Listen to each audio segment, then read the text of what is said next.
आज का पहला विश्लेषण खुद को देश का वैचारिक नवाब समझने वाले इस देश के बुद्धिजीवियों को समर्पित है। गीतकार और लेखक जावेद अख्तर ने देश के कम पढ़े लिखे लोगों पर एक ऐसी अभद्र टिप्पणी की है जिसने पूरे देश को विचार करने पर विवश कर दिया है। इस सारे विवाद की जड़ में दिल्ली विश्वविद्यालय की एक छात्रा गुरमेहर कौर है, जिसे लेकर इन दिनों सोशल मीडिया दो खेमों में बंट गया है।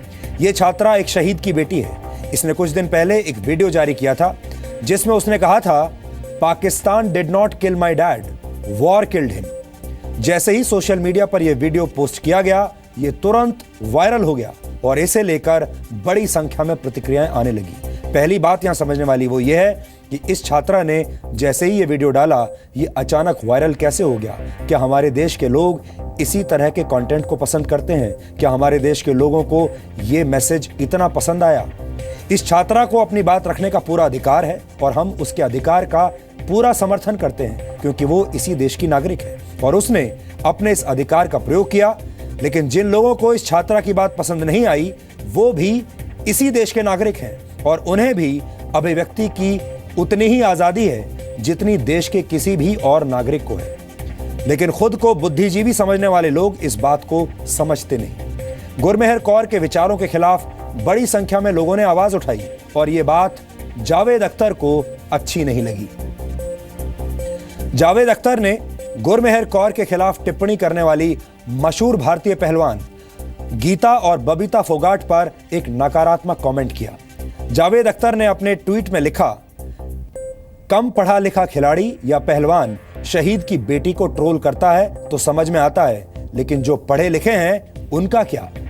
सबसे बड़ा विरोधाभास यह है कि एयर कंडीशनड कमरों में आरामदायक सोफे पर बैठकर चांद सितारों की बातें करने वाले फिल्मी लेखक खिलाड़ियों और चैंपियंस पर फिल्में बनाते हैं और उन्हीं फिल्मों के जरिए ढेर सारा पैसा कमाते हैं। लेकिन जब असली खिलाड़ी देश की भलाई और भविष्य से जुड़े किसी मुद्दे पर अपनी राय देते हैं तो इन फिल्मी लेखकों और बुद्धिजीवियों से देखा नहीं जाता, बर्दाश्त नहीं होता।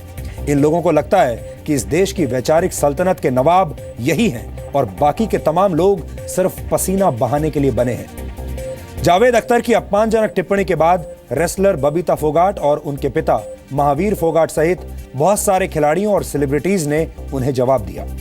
अब सवाल यह है कि क्या हमारे देश के एलीट क्लब में शामिल लोगों को अति बुद्धिमान होने का घमंड हो गया है? क्या अब हमारे देश के इन वैचारिक नवाबों की हर बात आंख मूंद कर स्वीकार कर ली जाएगी या फिर करनी ही होगी? एक पुरानी और मशहूर कहावत है कि पढ़ोगे लिखोगे तो बनोगे नवाब, खेलोगे कूदोगे तो होगे खराब। वीरेंद्र सहवाग और योगेश्वर दत्त से लेकर गीता और बबीता फोगाट जैसे खिलाड़ियों ने सालों साल मेहनत करके देश के लिए मेडल जीते और इस कहावत के मायने बदल दिए। लेकिन जिन्होंने मेडल जीतकर भारत का नाम दुनिया में रोशन किया, क्या उनसे अब बोलने का हक छीन लिया जाएगा? क्या उन्हें यह कहकर बोलने से रोका जाएगा कि पहले अपनी डिग्री दिखाओ? और इससे भी बड़ी बात यह है कि क्या खिलाड़ियों को कम पढ़ा लिखा बताकर उनका अपमान करना बुद्धिजीवी होने का लक्षण है? सवाल यह है कि क्या सचिन तेंदुलकर से बोलने की आजादी सिर्फ इसलिए छीनी जा सकती है क्योंकि वो 10वीं पास है? क्या अजीम प्रेमजी से उनका बोलने का अधिकार छीन लिया जाना चाहिए क्योंकि वो कॉलेज ड्रॉप आउट हैं? क्या 12वीं पास होने की वजह से आमिर खान को भी बोलने का हक नहीं मिलना चाहिए? लेकिन वो तो बहुत बोलते हैं। सबसे बड़ा उदाहरण खुद जावेद अख्तर के अपने ही बेटे फरहान अख्तर का है, जिन्हें अटेंडेंस कम होने की वजह से मुंबई के कॉलेज से डिसमिस कर दिया गया था। यानी फरहान अख्तर भी एक कॉलेज ड्रॉप आउट है। अब सवाल यह है कि क्या जावेद अख्तर इसी आधार पर फरहान अख्तर के किसी भी विचार को खारिज कर देंगे? क्या उन्होंने फरहान अख्तर को कभी यह कहकर फिल्में बनाने से रोका? क्या उन्होंने कभी फरहान अख्तर से यह कहा कि क्योंकि तुम कम पढ़े लिखे हो, क्योंकि तुम कॉलेज ड्रॉप आउट हो, इसलिए तुम्हें फिल्मों के जरिए अपनी अभिव्यक्ति की आजादी नहीं मिलनी चाहिए? और सिर्फ भारत ही क्यों, विदेशों के उदाहरण भी ले लीजिए। बिल गेट्स से लेकर स्टीव जॉब्स और मार्क जकरबर्ग तक सब के सब कॉलेज ड्रॉप आउट्स हैं या स्कूल ड्रॉप आउट्स हैं। ऐसे में क्या इन्हें भी अभिव्यक्ति की आजादी नहीं मिलनी चाहिए? दुनिया को इलेक्ट्रिक बल्ब देने वाले वैज्ञानिक थॉमस एल्वा एडिसन और हवाई जहाज देने वाले द राइट ब्रदर्स को क्या इस आधार पर खारिज किया जा सकता है कि वो कम पढ़े लिखे थे? जिनके पास डिग्री है और जिनके पास बुद्धिजीवी होने का अदृश्य सर्टिफिकेट है, क्या सिर्फ उन्हें ही अभिव्यक्ति की आजादी मिलेगी इस देश में? यहां एक बात ध्यान देने वाली है, और वो ये कि इस मामले में हिंदी भाषी लोगों को निशाना बनाया गया है। ये वो लोग हैं जो फर्राटेदार अंग्रेजी नहीं बोल पाते। ये वो लोग हैं जो हार्वर्ड या ऑक्सफोर्ड से पढ़कर नहीं आए हैं। ये वो लोग हैं जो लंदन के हैरोड्स स्टोर से शॉपिंग नहीं करते। ये वो लोग हैं जो दुनिया भर के मशहूर पब्स में नहीं जाते। ये वो लोग हैं जो बड़ी बड़ी पार्टीज में दिखाई नहीं देते। ये वो लोग हैं जो बड़े बड़े फैशनेबल लेबल्स के कपड़े नहीं पहनते, बड़े ब्रांड्स के कपड़े शायद नहीं पहनते। और शायद यही बात हमारे देश के इन एलीट्स को चुभ रही है, हमारे देश के बुद्धिजीवियों को चुभ रही है। आज हमारे देश में ऐसे हालात बन गए हैं कि अगर कोई देश के खिलाफ बोलता है तो वो तुरंत ट्रेंड करने लगता है और बड़े बड़े बुद्धिजीवी उसका बौद्धिक संरक्षण करने के लिए सामने आ जाते हैं। इस तरह भारत को नुकसान पहुंचाने वाले नेगेटिव लोगों की चर्चा पूरे देश में होने लगती है और उनके बारे में अखबारों में हेडलाइंस छपती हैं। मीडिया के लोग उन्हें बढ़ा चढ़ाकर देश के सामने पेश करने लगते हैं, उन पर बहस होने लगती है और देश विरोधी लोग सोशल मीडिया के रातों रात सुपरस्टार्स बन जाते हैं। उनके फॉलोअर्स की संख्या रातों रात बढ़ जाती है, उनके वेरीफाइड अकाउंट्स हो जाते हैं और भारत के कथित बुद्धिजीवी ऐसे राष्ट्र विरोधी लोगों को अभिव्यक्ति की आजादी का चैंपियन बना देते हैं, पोस्टर बॉयज बना देते हैं। लेकिन जैसे ही कोई व्यक्ति देश के पक्ष में बात करता है, उसे अनपढ़ लोगों की श्रेणी में डाल दिया जाता है। कोई उसकी बात नहीं सुनता। उसकी चिंताएं और देश हित की बातें कभी भी सोशल मीडिया में ट्रेंड नहीं करती, उनके बारे में हेडलाइंस नहीं बनती। हमारे देश में शहीदों के परिवार वाले लगातार बयान देते रहते हैं। ऐसा नहीं कि हमारे देश में शहीदों की कमी है। हमारे देश में बहुत सारे शहीद परिवार हैं। हमारे देश में शहीदों की पत्नियां, उनके बच्चे अक्सर देश हित में बयान देते रहते हैं। लेकिन कितने बयान आप तक पहुंचते हैं, कितने बयान हेडलाइन बनते हैं और कितने बयान ट्रेंड करते हैं? लेकिन इस बार शहीद की एक बेटी ने एक बयान दिया और वो ट्रेंड करने लगा। कभी सोचा आपने? इसीलिए हम बार बार ये कह रहे हैं कि इस देश के 99.99% शहीदों के परिवार वाले जब कुछ कहते हैं और वो देश के हित में होता है, वो कभी वो बयान ट्रेंड नहीं करते। उनके बयानों पर किसी का ध्यान नहीं जाता। अगर कोई वाकई ध्यान देता तो देश विरोधियों को आईना दिखाने वाले सैनिक का एक वीडियो अब तक वायरल हो चुका होता।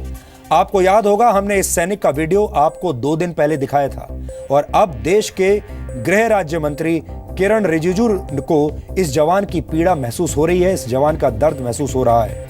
लेकिन हमारे देश के बुद्धिजीवियों ने इस जवान के लिए अब तक एक शब्द तक नहीं कहा और इसीलिए आज उस सैनिक का बयान हम एक बार फिर आपको सुनवाना चाहते हैं। के लिए हम आतंकवाद से लड़ते रहे, देश की सुरक्षा करने के लिए हम माओवाद से लड़ते रहे, नक्सलवाद से लड़ते रहे, लेकिन हमें पता ही नहीं चला कि हमारे लिए, देश के लिए सबसे ज्यादा खतरा उन आतंकवादियों से नहीं, उन नक्सलवादियों से नहीं, हमारे देश के लिए सबसे ज्यादा खतरा उन गद्दारों से है, उन देशद्रोहियों से है जो भारत मुर्दाबाद के नारे लगाते हैं, जो हमारे देश में रहते हुए भी तिरंगे को जलाते हैं। कोई बोलता है अफजल हम शर्मिंदा है, तेरे कातिल जिंदा है। बुरा इस बात का नहीं लगता दोस्तों, लेकिन बुरा इस बात का लगता है ऐसी बात करने वालों के पीछे हमारे देश में हजारों लाखों लोग खड़े हो जाते हैं, तब बुरा लगता है। मुंबई हमले का मास्टरमाइंड याकूब मेनन को फांसी की सजा सुनाई दी। जब उसे फांसी की सजा सुनाई दी उसमें कोई बुराई नहीं, लेकिन बुरा तब लगता है जब आतंकवादियों के जनाजे में हमारे देश के लाखों लोग जनसैलाब उमड़ पड़ता है, तब बुरा लगता है। दोस्तों, हमारे देश की सरहद की रक्षा के लिए हमारे जवान हर दिन शहीद होते हैं, लेकिन तब हमारे देश के अंदर कहीं आवाज नहीं उठती। लेकिन जब हिंदुस्तान की सेना पाकिस्तान में जाकर सर्जिकल स्ट्राइक करती है, तब वही हमारे देश के हजारों लोग हमारे सेना के पास सर्जिकल स्ट्राइक के सबूत मांगते हैं, तब बुरा लगता है। दोस्तों, संसद हमले का मास्टरमाइंड अफजल गुरु को फांसी की सजा दी जाती है, उसमें कोई बुराई नहीं, कोई दो राय नहीं, लेकिन बुरा तब लगता है जब हमारे देश में उसके लिए शोक मनाया जाता है, जम्मू कश्मीर में उसके लिए बंद पुकारा जाता है और जेएनयू यूनिवर्सिटी में उसके लिए श्रद्धांजलि दी जाती है, तब बुरा लगता है।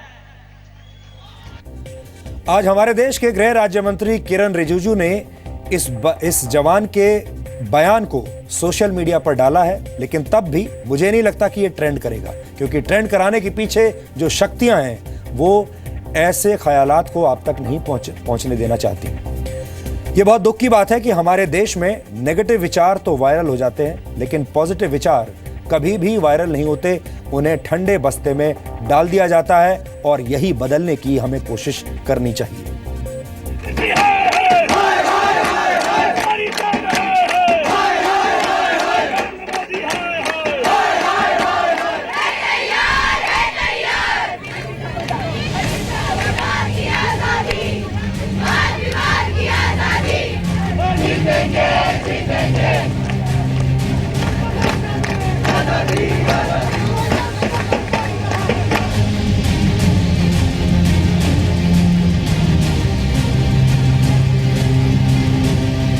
आप जेएनयू का मुद्दा ही देख लीजिए, वहाँ कितने पढ़े लिखे लोग थे, पर वो हिंदुस्तान को तोड़ने की बात करते हैं। अवार्ड वापसी गैंग, इंटॉलरेंट गैंग बार बार नए नए नारे लेकर आते हैं। देश के खिलाफ बोलने के लिए फ्रीडम ऑफ एक्सप्रेशन किसी देश में है क्या दुनिया में? जो भारत माता को गाली दें, ये कौन सी अभिव्यक्ति की आजादी है?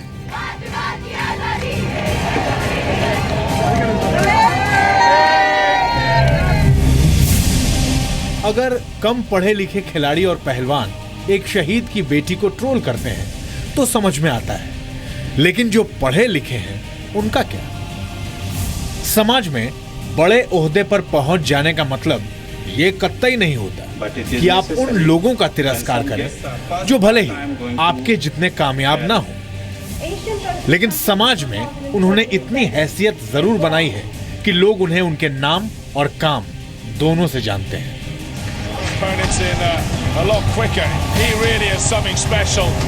अफसोस, गीतकार जावेद अख्तर शायद ये बात भूल गए, क्योंकि अगर उन्हें अभिव्यक्ति की आजादी का असली मतलब पता होता तो उन्होंने सोशल मीडिया पर इस तरह की अपमानजनक टिप्पणी ना की होती।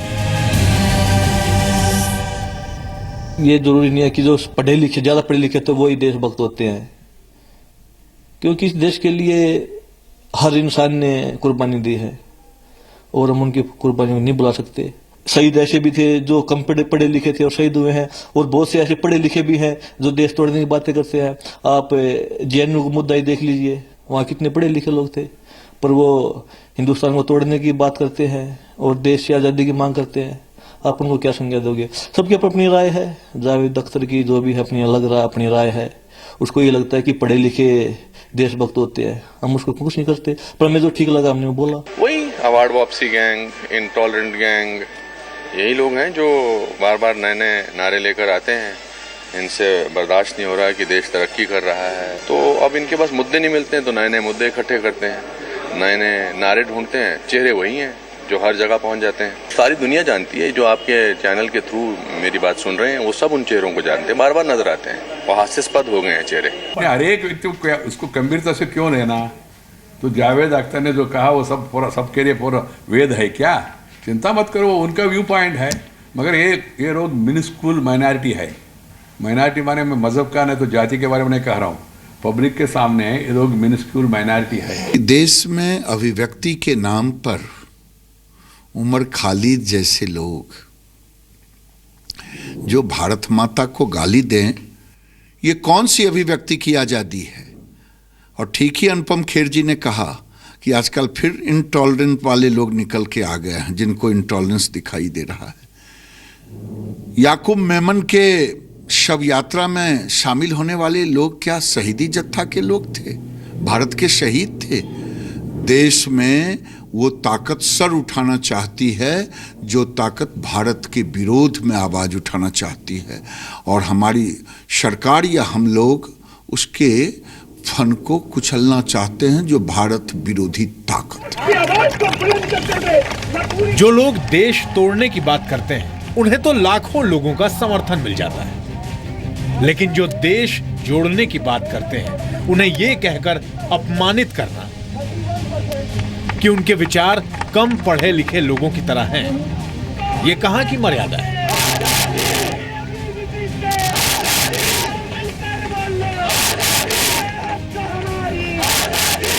मैं जावेद साहब से यही पूछना चाहता हूं कि वो तो एक स्क्रिप्ट राइटर थे, और वो स्टोरी लिखा करते थे सलीम जावेद के नाम से। फिर बीच में काफ़ी साल का गैप किया, फिर वो गाने लिखने लगे। तो इलिटरेट का मतलब क्या होता है? उनका कहने का मतलब है कि जिसका जो प्रोफेशन नहीं है, इसका मतलब इलिटरेट होता है। तो कबीर भी इलिटरेट थे, रहीम भी इलिटरेट थे, सारे लोग इलिटरेट थे। तब क्या कॉलेज होता था, तब क्या कोई डिग्री होती थी? तो जावेद साहब ऐसी बातें मत कीजिए, अच्छी बात नहीं है कि आप देश के जो वर्ल्ड रिकॉर्ड जो लोग बना रहे हैं, जो ओलंपिक में जाते हैं, वो लोग कितने मिट्टी से जुड़े हैं। आप लोग तो सिर्फ अपना डिमांड करते हो, अपने पैसे इतने लगेंगे। आपका बेटा सिंगर नहीं है, अब उसको बेसुरे कैटेगरी में भी नहीं ला सकते, फिर भी वो सिंगिंग कर रहा है। तो उसके बारे में आपकी क्या राय है? तो ये क्या फिल्म इंडस्ट्री में आप लोगों की दबंगबाजी चलती है? तो उसको आपने सोचा देश के में भी वही करेंगे? ऐसा नहीं चलता है। उनके संदर्भ को तोड़ने का प्रयास किया गया है। उनका कहना है कि जब ज़्यादा पढ़े लिखे और डिग्री धारक लोग भी वही भाषा बोले जो बिना डिग्री के और कम पढ़े लिखे लोग बोले, तो तकलीफ होती है। पढ़े लिखे लोगों से अच्छे आचरण की अपेक्षा की जाती है। इसमें अपमान, जरा सी बात पे अपमान होने लगेगा तो समूचे देश का ही अपमान हो जाएगा। ये एक तरह का सिलेक्टिव फ्रीडम ऑफ एक्सप्रेशन है, जिसमें छीन के लेंगे आजादी वालों को अभिव्यक्ति की आजादी है।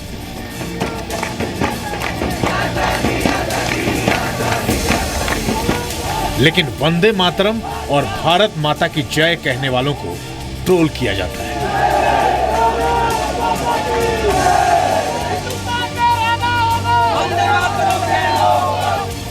सवाल यह भी है कि एक छात्रा के समर्थन में उतरने वाले ऐसे बुद्धिजीवी साजिया इल्मी के लिए खड़े क्यों नहीं, जिन्हें एक सेमिनार के दौरान बोलने की इजाजत नहीं दी गई?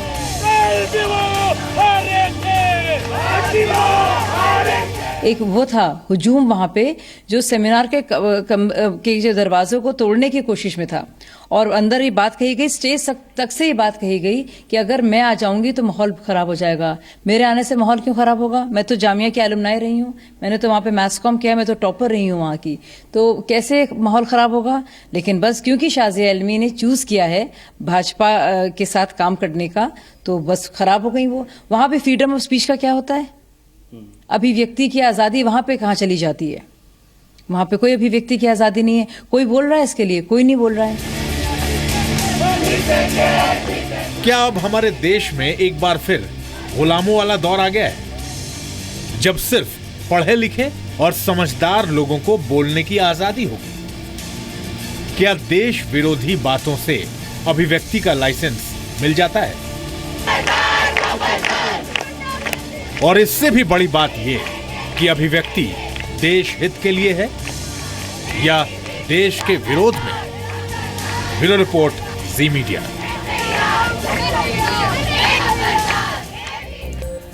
हमारे देश के बहुत सारे लोग दोहरे मापदंडों को अपनाते हैं, और उसका एक और उदाहरण मैं आपको देना चाहता हूं। ये वही जावेद अख्तर हैं जिन्होंने कारगिल युद्ध पर आधारित फिल्म लक्ष्य बनाई थी। आपको याद होगा, एक फिल्म आई थी जिसका नाम था लक्ष्य, और लक्ष्य की कहानी और पटकथा जावेद अख्तर साहब ने ही लिखी थी। लेकिन आज देश की बात करने वालों को उन्होंने कम पढ़ा लिखा कहकर खारिज कर दिया।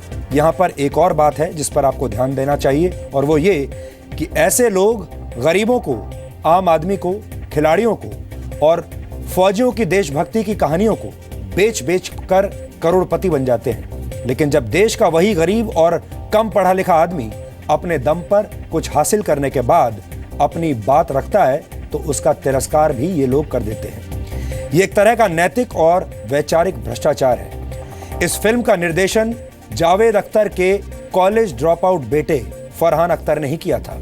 तब जावेद अख्तर ने अपने बेटे को रोका नहीं।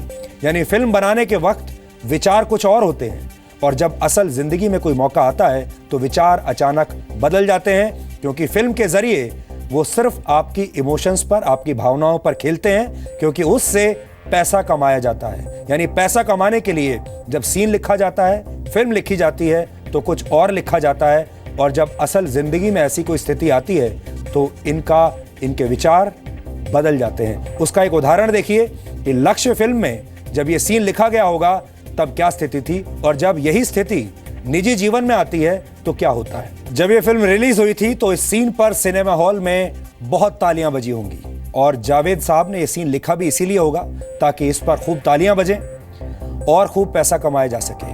और हमारे देश के फिल्मी लेखक ये बात अच्छी तरीके से जानते हैं कि हमारे देश की जनता क्या देखना चाहती है, क्या सुनना चाहती है, उन्हें क्या दिखाया जाए कि वो तालियां बजाएं, उन्हें क्या दिखाया जाए कि वो पैसा खर्च करके सिनेमा हॉल में ये फिल्म देखने के लिए चले जाएं, क्योंकि ये तमाम लोग इस हुनर में माहिर होते हैं। अब आपने ये देखा कि जब फिल्म लिखने की बात आती है, फिल्म में सीन लिखने की बात आती है, तो जावेद साहब की कलम कुछ और लिखती है। लेकिन जब आज जैसी स्थिति पैदा होती है, असल जिंदगी में जब ऐसी स्थिति आती है, तो जावेद साहब कुछ और लिखते हैं।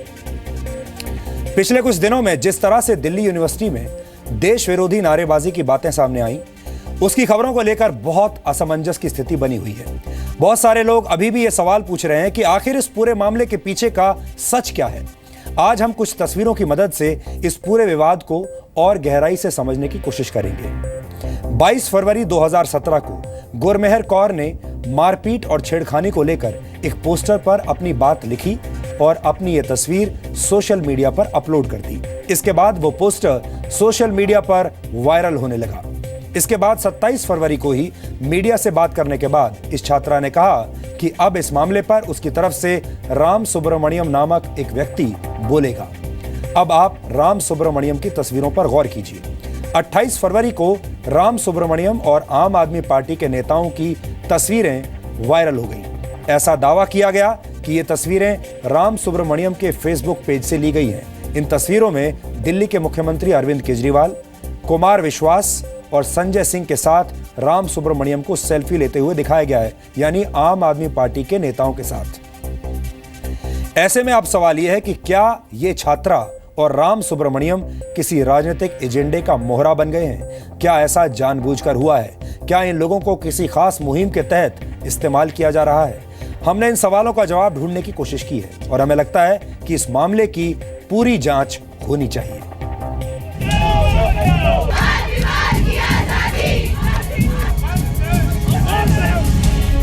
दिल्ली यूनिवर्सिटी की सड़कों पर हंगामा अभी थमा नहीं है। 22 फरवरी के बाद से डीयू का माहौल और मंजर दोनों ही बहुत तेजी से बदल गए।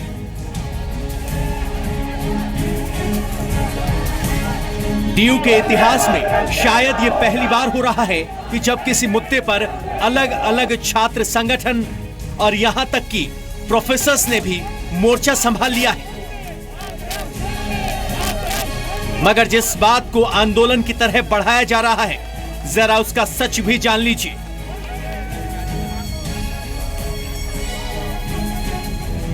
हम बात शुरू करते हैं उस तस्वीर से, उस लड़की के पोस्टर से जिसके जरिए सोशल मीडिया से सड़क तक हंगामा मचा है। न जाने कौन कौन सी आजादी की मांग हो रही है।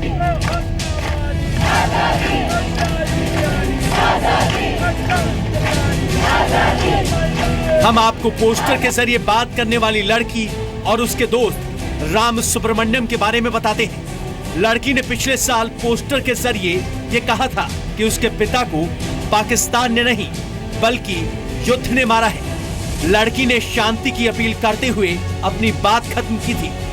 इस पूरे वीडियो में वॉइस ऑफ राम लिखा हुआ है। दरअसल वो राम सुब्रमण्यम है। छात्रा और राम के बीच दोस्ती है और राम ने जी न्यूज के कैमरे पर यह बात कबूल की है कि लड़की ने उससे मदद मांगी थी और इसलिए उसने उसका साथ दिया। मैं यहाँ आया हूँ क्योंकि गुरमेहर कौर का कॉल आया था और उन्हें बहुत बुरा लगा कि क्या क्या हो रहा है, तो उन्होंने बताया कि यहाँ आ जाइए, तो उनको हेल्प चाहिए, इसलिए मैं आया। तो कहा यह भी जा रहा है कि आप चूंकि सोशल मीडिया एक्सपर्ट हैं, आपने उसको वायरल करने में मदद की। वायरल करने में मैंने मदद नहीं किया, मैंने डेफिनेटली उनको अपना हेल्प दिया to make sure that this voice is heard. She told me that she is doing this, she is been a volunteer for me for a while. Ram के फेसबुक वाली कुछ तस्वीरें सोशल मीडिया पर viral हो रही हैं। इन तस्वीरों में वो दिल्ली में भारी बहुमत से जीत पर मुख्यमंत्री अरविंद केजरीवाल, कुमार विश्वास और संजय सिंह के साथ सेल्फी लेते हुए दिख रहा है।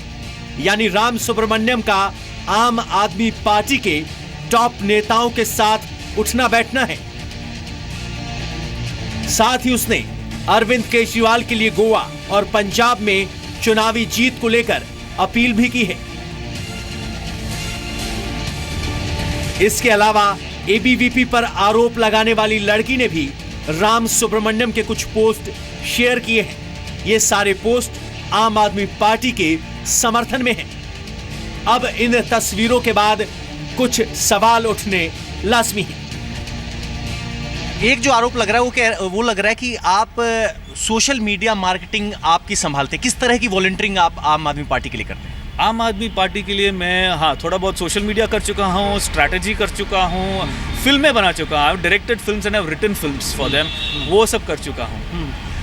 कहा यह भी जा रहा है कि जो एक कैंपेन था जिसमें गुरमेहर ने कहा था कि मैं एबीवीपी एक्टिविस्ट से डरती नहीं हूँ, I am Delhi university student and every student is with me, जो कैंपेन वायरल हुआ, तो कहा यह भी जा रहा है कि आप चूंकि सोशल मीडिया एक्सपर्ट हैं, आपने उसको वायरल करने में मदद की। वायरल करने में मैंने मदद नहीं किया, मैंने डेफिनेटली उनको अपना हेल्प दिया to make sure that this voice is heard. She told me that she is doing this. Ram Subramaniam की साइलेंट फिल्मों से लेकर सोशल मीडिया पर उनके राजनीतिक एजेंडे की तस्वीर अपने आप में बहुत कुछ कह रही है। मगर देखिए राम क्या दलील दे रहा है। आरोप ये लग रहे हैं, क्या गुरमेहर एबीवीपी आपसे इंस्पायर्ड या फिर आपसे प्रोपेगेटेड थी? क्योंकि उसने अपनी शिकायत पुलिस में करने की बजाय NCW national commission for women, Delhi commission for women में जाके की। इस पर आप क्या कहेंगे? हाँ, तो ये दिल्ली कमीशन ऑफ वुमेन पे क्या है कि because my page also has a lot of my friends from AAP on it, तो उनको दिख रहा है कि क्या हो रहा है। ओके, और ये नहीं कि दिल्ली कमीशन ऑफ वुमेन सिर्फ गुरमेहर को फर्स्ट टाइम अप्रोच किया है। जहाँ भी उनको प्रॉब्लम होता है, I know that Delhi commission में कोई स्वाति करके एक Swati Mahiwal, if I am not wrong, Swati Maliwal ji वहाँ के लीड है, तो वो जहाँ भी कुछ प्रॉब्लम होता है, she is the first one to go. Okay, I would have been happier if Delhi police had gone and asked Gurmeher to lodge a complaint, ताकि आप मेरे से ये क्वेश्चन नहीं पूछते। अब आपको उस छात्रा के बारे में खास बातें बताते हैं जो सोशल मीडिया से सड़क तक किसी रणनीति की तरह नजर आती है। 22 फरवरी की घटना पर छात्रा ने सोशल मीडिया पर अपना पोस्ट शेयर किया। 26 फरवरी तक छात्रा के पोस्टर वायरल हो गए। एबीवीपी पर आरोप वाली पोस्ट के साथ 2016 का वीडियो भी शेयर किया गया और 22 फरवरी के बाद से ट्विटर पर छात्रा के 33,000 से ज्यादा फॉलोअर्स बन गए। छात्रा ने आम आदमी पार्टी की कई मुहिम को खुद शेयर किया। अब छात्रा ने राम को ही मीडिया से बात करने के लिए अधिकृत किया है।